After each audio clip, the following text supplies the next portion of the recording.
ल भन त बाबुहरू आज हामी के गर्नेवाला थियौँ रे? आज सरले गुड फ्राइडे मनाउने भन्नुभएको थियो सर। यस सर, सर नाच्ने गाउने मेरो त गोला पनि भइरहेछ। होइन बारे सर, आज यिनीहरूको नोट चेक गर्ने भन्नुभएको थियो। गुड नानी, तिमीले मलाई सम्झाइदियौ, you are a good student. Sir note check गर्ने पनि भन्नुभएको थियो। ओ गरन, नोट कपी ल्याएछस् किन आज? ल्याएको छु सर, गाथा हालेर न्यू कपी अनि गाथा हालेर ल्याएको छु। अहिले त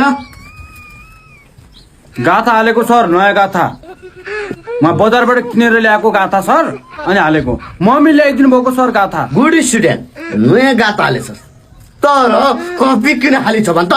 सर हिजो राति मैले नोट कपी लेख्न लगाएको थिएँ अनि मम्मीको झ्याप्प टाउको दुख्यो अनि त्यसपछि म उठेर मम्मीलाई अनि हस्पिटल लग्यौँ, बाबा मम्मी मैले।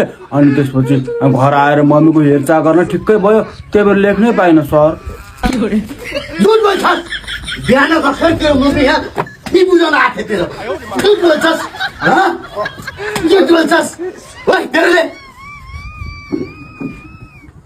गराछ सिराई सर न्यू कापी। ए नयाँ कापी ल्याइस् होइन? त्यो पनि हिसाब किने होला, कोही न कोही घरमा बिरामी भयो होला, त्यही भएर तैँले नोट गर्न पाइनस्। ओहो, साँझ किन्यो भनेपछि यसले मलाई मारिहाल्छ। अब बिहान किन्यो भनेपछि अब स्कुल जान ढिलो भइहाल्छ। होइन सर, बिहान किनेको सर, बिहान किनेको, त्यही भएर मैले गर्न पाइनँ सर। तर न्यू कापी हो सर। अनि लेखिस् कि नै? बिहान किनेको सर, लेख्न पाइनँ, गाडी चुकिहाल्छ भने।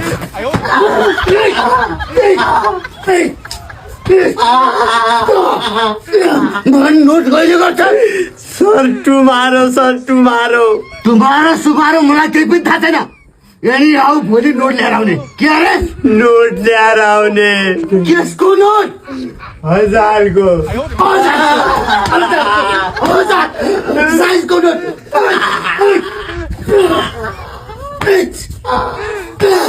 के गरे अरे?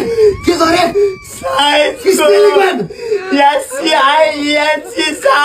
बस सन्डे तिमी दुइटाको नोट आएन भने म तिमीहरूको काल बनेछु, काल बुझिस्?